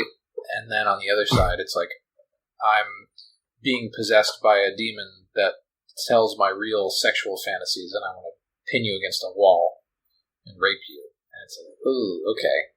Those two are both things that can be caused by things that reveal the truth, quote unquote, or at least that they reveal something deep and suppressed. Yes. But they are not tonally congruous.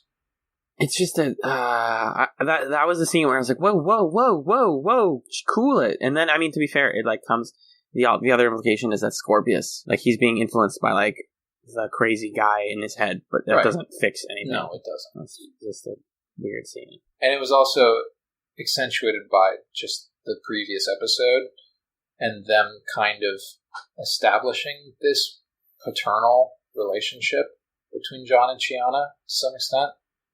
Yeah. Well, just last week it was like, thanks, buddy, you survived, and you taught me how to live. Now it's like, oh, spread your legs for everyone who's around, and you're like, oh. Whoa. I think it's intentional, though. It's just a weird, like, writing/directorial decision. Alas, show is problematic sometimes. Well, but I'm trying to decide if it's the show that's being problematic or if it's John. That is. Well, I mean, I'm saying it's the show because it's within the context of the whole show.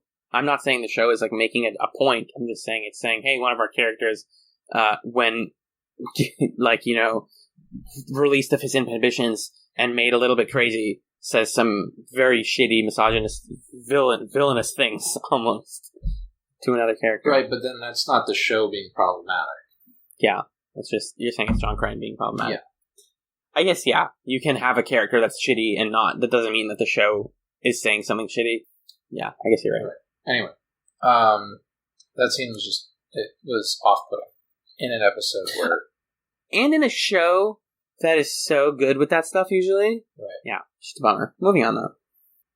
Other stuff that's going on. Lots to talk about Crackers. Yeah. I enjoyed Aaron and John's fights. Best line. Can I trust you? Like when they're like about to leave and go fight. Mm-hmm. She's like, no, you can't you can't trust me. He's like, well, all right, that's fair. At least you're honest. But yeah, they do a lot of good fighting. Yeah, and then there's that moment where Aaron is like holding the gun up to her head. Oh yeah, that was the here's Johnny scene though. Yeah. And John's like, look what you're doing. Look, you're holding a gun to your head. And she's like, oh, thank you. It wasn't set high enough. And then she shoots him and tries to kill him. That's one of those scenes that it almost feels less crazy because you know that they were like giggling through the whole thing. Right. It's just absurd. But yeah, very funny. Did we nail all of the major beats though? I think so. I mean, there are just smattered scenes of weird things going on. Oh, well, okay. We didn't get to the end of the episode, though. There's a lot of craziness, and then John Crichton's like, all right, well, we need to fix this, and one of us needs to go take out... What's the blind guy's name again? Troutix. Antidepressant for lizards. All right. And so that the way they do it is, okay, Dargo should go, because he's a fighter, and they're like, no, Dargo has good eyes, and John has baby dumb eyes. Yeah, I like that, where he and then, could read the writing on the bowl. On the lamp or whatever. Yeah. And he's like, oh, I guess I mean I have fine eyes for you guys. I'm better than 20/20 vision. He's like a little tipsy. It almost felt like he's always a little bit. Ben Browder always plays his like, gruff or like a little bit angry moments as like a little drunk to me, which always is funny. But they're like, all right, you have the bad eyes, so you're gonna go fight Troutix. And we're gonna arm you to the teeth in what isn't really a montage sequence, but felt like a just classic 80s like suiting up sequence where he gets he gets like this paste put all over his face and like hair, and it turns out that it's Zahn's like re-barfed up like stomach juices. She's like, oh, it protects from like UV lights, and he's like, ew, but cool. He goes, it smells like puke, and she's like, yeah, I digested it earlier, and he's like, it's puke. Very cool. Cool, good. And then Dargo gives him goggles, and he's like, I hate these goggles. It's another weird Ben Browder line. Chiana gives him a cool cloak. And then Aaron's like, hey, here's his shield. I made it out of the side of my ship. It's a weird scene. And then he kind of like does like a cool little anime pose where he's like, hiya! And he like raises the sword up in the air and he looks all badass. But not really, because he looks like he has a garbage bag and the goggles placed over his face. And they're like, well, we're all dead. And so our hero, John Crichton, goes to take on the villainous Troutix in a really weirdly shot scene. Yeah, the whole episode is weirdly shot. Yes, but this scene specifically because of all the like noodly pipes and whatever, and the fact that you almost never see Troutix until he's dead. That scene happens so fast. Crichton goes in, and he's like, I gotcha, and then he starts cutting away at the, like, supports that are giving Troutix more light, and he's, like, cutting at them, and then Troutix is like, no, stop! And then Troutix is, like, hitting him with these generic eye beams.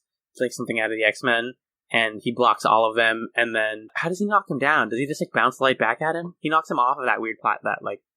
I don't remember. He gets knocked, the Troutix gets knocked down. Crichton just stabs him. Just hardcore stabs him with a cool sword. Yeah. Oh, that's the Qualta blade, by the way. I forgot to mention that. That's what Dargo gives him. Just stabs him and like twists it, and it's great. And so Troutix is taken care of. Yay! And then the rest of the episode is spent people apologizing for being bad people. I wrote down that it was a weird ending, but I don't remember the very, very end of it. Oh, do you want me to tell you what the very end of it is? Is it just where... Oh, no, yeah.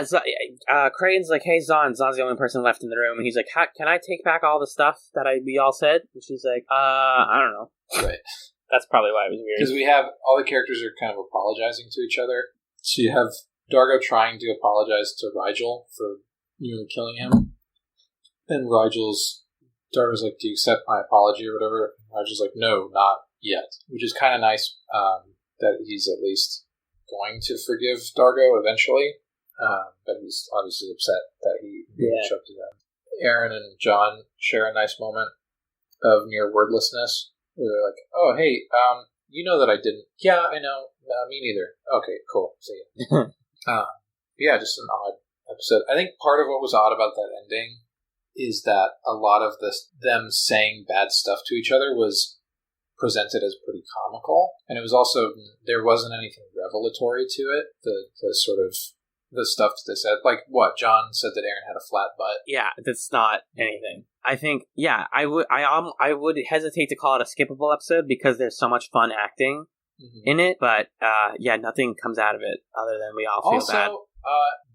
Was I watching it right when he apologized to Chiana and she's like, no, it was cool, like I respected you? She did say that. I was very confused and worried about that. Yeah, that was problematic, for sure. That's the show being problematic. Yes. And I think that's what I was getting at earlier, is like, he's saying these things, but it doesn't come without, like, it comes without consequence. Like, it should have some sort of consequence. Sure, yeah. But at the end, he's like, I'm so sorry I said all those horrible things. And she's like, dude, it's fine. I kind of got the implication that Chiana has heard stuff like that before. And she's like, this happens. Like, people say shitty, gross things to me all the time. And that's, like, a bummer. That's, like, a fairly honest but sad way to look at it, I think. It was just a weird... And then also there was I guess I wrote here, there's a weird implication in that ending scene that Aaron has super strength. She, like, lifted a table or something? I think she was probably just too crazy to notice that it hurt to move it. Oh, that might have been what it was, yeah. Yes. Also, right before Crichton went to fight Traltix with, like, the whole get-up, he said something about, like, don't count the Mippa-Pippies, and I got really excited because I remembered that line. I hope that's a running thing for the whole show. But that was Crackers Don't Matter. Yeah, just sort of a weird diversion.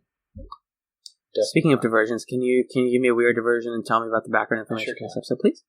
Ben Browder added the humming of Ride of the Valkyries in during ADR. I don't remember when that happened, but it was added during ADR. It was definitely off camera, so that would make sense. Danny Adcock was the guy who played Traltex. Yes. And he had to look through a series of mirrors in order to see out of the smashed Biff face. Oh, jeez. Smashed. Ian Watson, the director, described this as a retelling of The Shining, which we've said there. Yep. He also says that they made some deliberately odd choices during production, like doing weird music during certain scenes, or the scene where they're fighting, where John and Aaron are fighting, and they both say, "Are you out of bullets? Are you out of bullets?" And then they run to each other and like try to fight hand to hand. Oh yeah. No, she goes, do you have an extra, like, clip or whatever? And he's like, no. And then he just runs at her, or they run at each other. Oh, because she asks for more bullets. That's what it is. Yes, that's what it was. Here, Watson is talking about the near rape scene, saying, "We shot that second unit about a week after I'd shot the whole episode. I was looking at a rough cut of the whole episode, and I thought, this hasn't gone dark enough for me." Oh, come on. The story was, they were meant to turn on each other, really turn on each other. There's always a level of niceness, even in dark eps, a line you don't cross. But Crichton doesn't always have to be likable, and he can go to a place where he's abhorrent to women, particularly. It was designed as an ad hoc response. That makes some sense. It makes sense for why it feels out of place. It also makes sense for why the ending is weird. If the ending apology was shot before that, and Crichton's like, "Hey, sorry," and she's like, "It's cool," then she wasn't saying it's cool about the rape stuff. She was saying it about the other stuff. Oh, that's just weird editing then, I guess. Or like weird post. Just weird that they added this scene in afterwards. Yeah, exactly. I just think the idea of using that, like, almost rape plot as a, like, we needed to go darker is weird. Yeah, it's. I think it's wrong-headed. Yeah. It's the wrong way to do that. Rocky S. O'Bannon saying that they were still trying to find the ultimate tone of the show, how far it could go without going absolutely too far. He felt that the near rape could have been seen as over the top, but felt that it was really a question of muscle flexing to see how far we could push the show. Which, sure. Yeah. If you're just going to do it this one time and then we don't do that shit again, then I get it. You got to figure out where the boundary is. But, you should have known that was kind of where the boundary was. Yeah, come on. This episode was written quickly due to production delays on Picture If You Will, the next episode. Nope, 2 episodes from now. Yeah. And the production required a ship-bound story. So this episode was just sort of like, hey, let's throw together something weird to... Oh, I guess that makes sense. Time. Huh. Interesting. Yeah. Then, let's see. At the time this episode was produced, Crichton's vision of Scorpia... Oh, hey, don't read that one. Oh, spoilers? Don't read that one. This is why we read them. This is why you read them. You the real MVP. The force-feeding scene had to be edited because it was too violent. It originally required major contortions from the puppeteers. These contortions nearly broke the new Rigel puppet that had been introduced in this episode. Which would have been bad because it's a good puppet. It's a great puppet. And they shot it real close. You can tell there were some cuts. Yeah. And Virginia Hay felt that Zahn's photogasms were not sexual, but that as a plant, she needed the light to feel complete. Sure. All right. Sure. That's the background info. I appreciate that. Hey, you're welcome. Speaking of background, you want to give me the background for next week on Farscape and next week on ScapeChatz? I sure do. I surely do. And while you pull those up, should I do credits? Credits. I don't know what that means, but yes. Plugs and such. Oh, yeah. So, you guys have been listening to ScapeChatz episode 14. You can email us questions and comments at ScapeChatz@gmail.com. That's ScapeChatz with a Z @gmail.com. And you can also find us online, and we're all over the place, and we love you, and we hope you enjoyed this episode. But we're not done yet. No, we're not. Because we got a sneak peek at next week.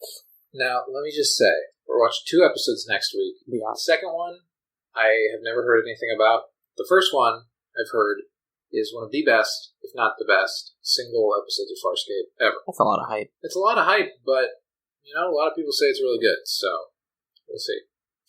It's called The Way We Weren't, and it's Season 2, Episode 5. And the description goes like this. A datacam tape shows Erin as part of a firing squad that executed a previous pilot. The crew wants answers, but Erin won't revisit her past. Oof, that sounds dark. Right, sounds deep. Then we have Picture If You Will, Season 2, Episode 6.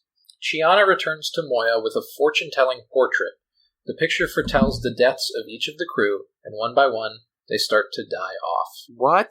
Yeah. Oh my god, this is going to be another weird one. Yeah, we're getting into a weird zone of Farscape, I feel like. When you were texting me when you watched the episodes before I did, and you were saying these are insanely weird, I was just really happy, because I've been enjoying Farscape the way it is right now, but I've always heard that it gets weirder in a good way, not just like weird like, oh, everyone's upside down and they're all green and they have 16 eyes, but weird in the terms of like, it's very Australian, and it's very like blending comedy and seriousness. I think that's where the show hits its stride, is when it blends that like weird plot synopsis with some crazy acting and some good puppet work. I think that those are sort of the 3 triangles of a good Farscape episode. So yes, John, did you have fun this week? I did have fun. That's good. Thank you again for listening to ScapeChatz, and you're welcome. This is in fact ScapeChatz somewhere in the universe.